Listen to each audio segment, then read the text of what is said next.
विद्यार्थी जीवन में बस्ते का अहम योगदान है। अब उस बस्ते को कुछ एक बच्चे, कुछ एक विद्यार्थी बाधक मानते हैं, बोझा मानते हैं। कुछ एक का मानना है कि वो साधक सिद्ध होता है। अगर बस्ता है तो विद्यार्थी जीवन सफल होता है। विद्यार्थी जीवन की कल्पना हम बस्ते के बिना कर ही नहीं सकते। तो कुछ एक पक्ष में है, कुछ एक विपक्ष में, दोनों के मत हम सुनेंगे। इसी विषय पर आज ये वाद विवाद होगा। इन बच्चों का मानना है कि बच्चों की उन्नति में बस्ता, ये वाले हैं बाधक, कि बाधक सिद्ध होता है, और ये वाले 4 बच्चे हैं ये मानते हैं कि बच्चों की उन्नति में बस्ता एक साधक है।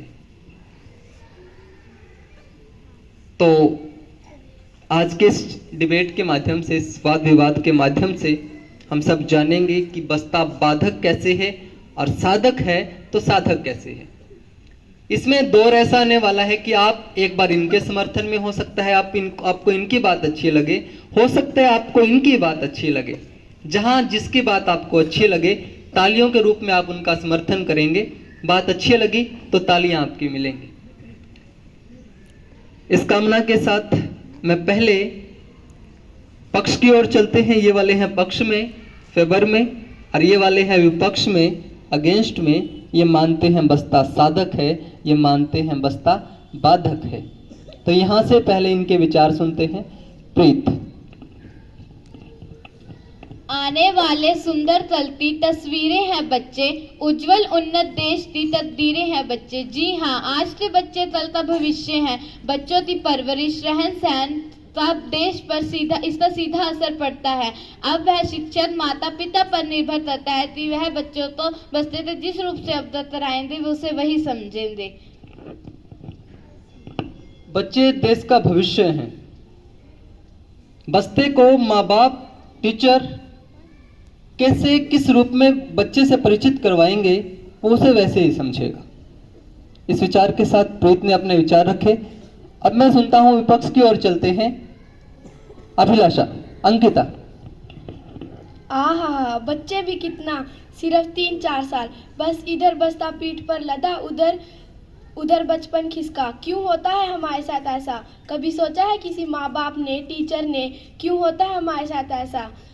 देश का भविष्य कैसे बढ़ रहा है, कभी सोचा है किसी ने?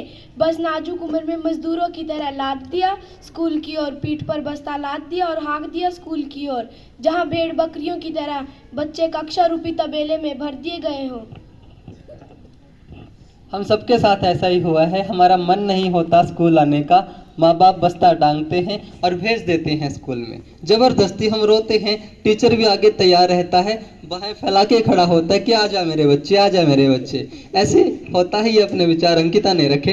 अब चलते हैं पक्ष की ओर और अपने विचार रख रही है यशिका। सुनो अंकिता, सुनो। जब बच्चा अपनी किताबें बस्ते में डालकर स्कूल आता है तो उसमें उसके माँ बाप के सपनों को साकार करने का सम्मान तथा समाज के प्रति जिम्मेदारी का सफरनामा होता है।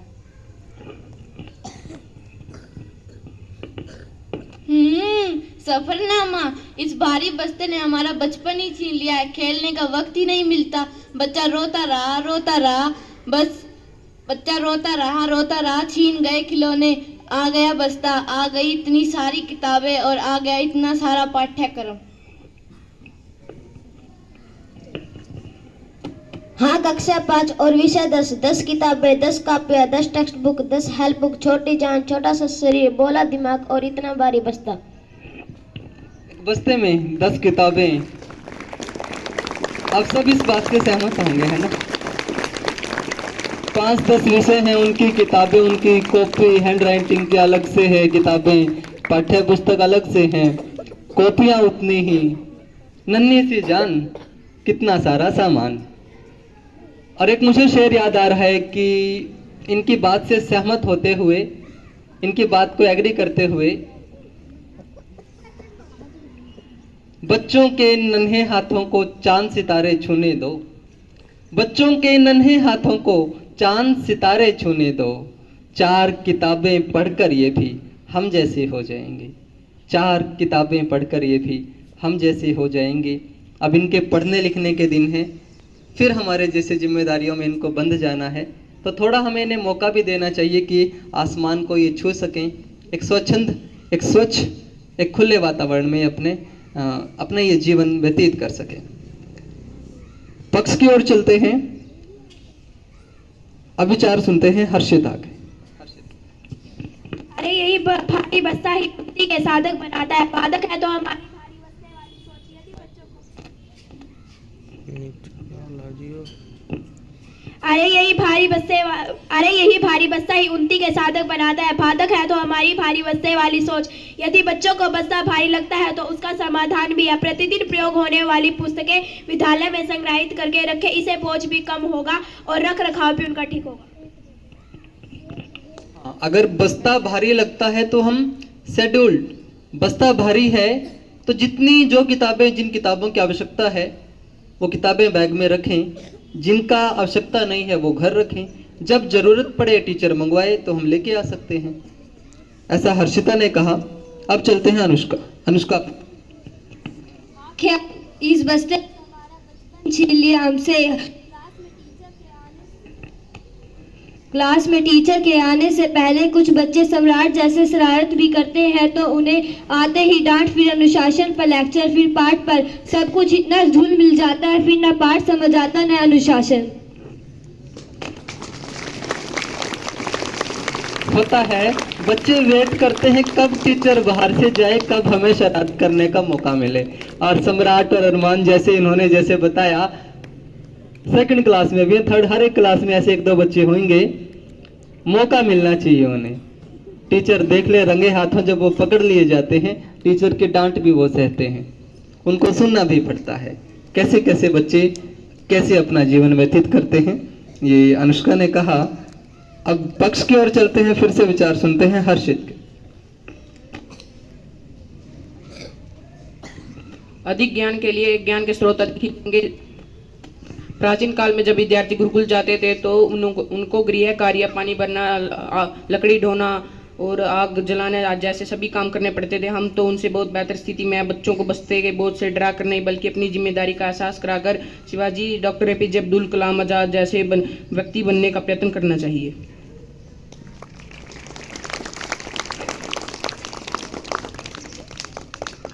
अरे ये सब कब करे, समय पर कार्य करो, समय का सदुपयोग करो, ये करो वो करो।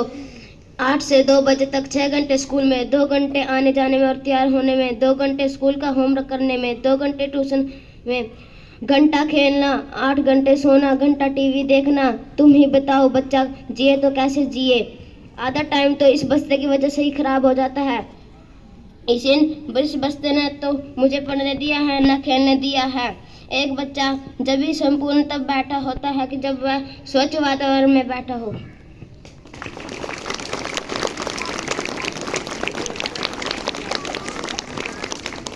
समस्याएं सामने आ रही हैं। 24 घंटों में से 6 घंटा सारी काउंटिंग करके बैठा है। 6-7 घंटे स्कूल में, 2 घंटे आने जाने का, पढ़ने का, 2-3 घंटे फिर ट्यूशन माँ बाप भेज देते हैं, बच्चे जा ट्यूशन जा, पढ़ के आ। तो सारा ये भोजा है। बचपन कहीं ना कहीं इनका खो गया है। इस व्यस्तता जो है बनी रहती है बच्चों की, बचपन कहीं ना कहीं हम खोते जा रहे हैं। अब विचार सुनते हैं अभिलाषा के। हाँ, आज के बच्चे पर बस्ते का बोझ नहीं बल्कि माता पिता की ख्वाहिशों का भी बोझ है, समाज में स्तर बढ़ाने का भी बोझ है। जब यह बच्चे इस बोझ को नहीं ढो पाते तो कई बच्चे ऊंची इमारतों से छलांग लगा लेते हैं और कोई पंखे पर लटक लेते हैं। शिक्षा का यह उद्देश्य होना चाहिए कि बच्चे के चरित्र का विकास सुनिश्चित करे।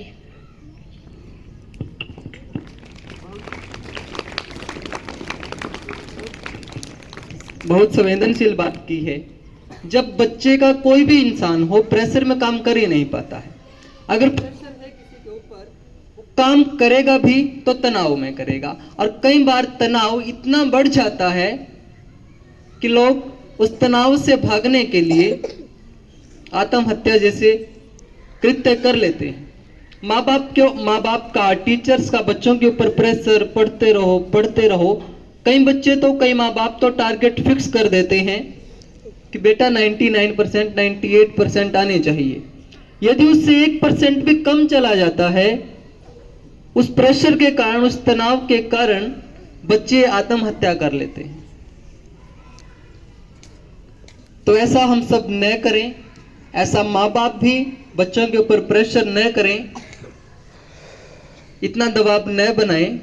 ऐसा इस विचार के माध्यम से संदेश दिया अभिलाषा ने। अभी फिर पक्ष की ओर चलते हैं, अपने विचार रखेंगे। मैं तुम्हारी बात से सहमत हूँ, परंतु यदि हमें शिक्षा ग्रहण करनी है तो पुस्तकों की आवश्यकता होती है। निश्चित ही वो सब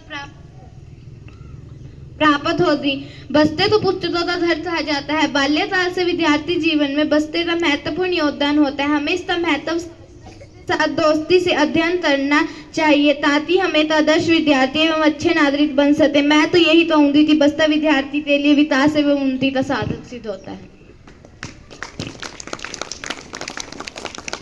से ही बचपन में बच्चे के जीवन में बस्ते का जो महत्व है वो सब इस टीम ने अपने विचार रखे। हाँ, कि बस्ता बच्चों की उन्नति में साधक सिद्ध होता है। इनकी और राय लेते हैं, इनका क्या कहना है? हाँ, यह तय किया जा सकता है कि वह किताबों के बोझ के रास्ते पर अपना रास्ता जल्दी तय कर ले, परंतु हो सकता है कि वह अपनी मंजिल पर पहुंचने से पहले ही दम तोड़ दे। इसलिए हम अनुरोध करते हैं कि माँ बाप, शिक्षक एवं सरकार को इस ओर कुछ सार्थक कदम उठाना चाहिए। मेरा शरीर बोझ से दुहारा हुआ होगा, मैं सजदे में नहीं था, तुम्हें धोखा हुआ होगा। धन्यवाद। मेरा बोझ से दोहरा हुआ होगा, मैं सजदे में नहीं था, तुम्हें धोखा हुआ होगा। बच्चे जब बस्ते के बोझ के तले अपना सर झुका लेते हैं, मानो ऐसे लगता है कि वो सजदे में खड़े हैं, पर उन पर क्या बस्ते के बोझ तले कैसे रहते हैं ये वही जानते हैं।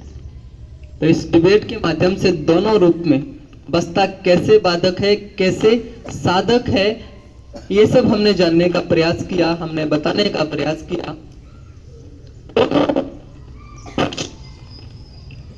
अपनी जगह सही है, बाधक भी है, बस्ता तो साधक भी है। जरूरत हमें बीच का रास्ता निकालने की, एक बीच का रास्ता हम अपनाएं ताकि दोनों को ध्यान में रखते हुए, दोनों को मद्देनजर रखते हुए जो बस्ते का योगदान है, जो बस्ते की भूमिका है, वो सार्थक हो सके। एक छोटी सी कविता मैं आधी पढ़ूंगा।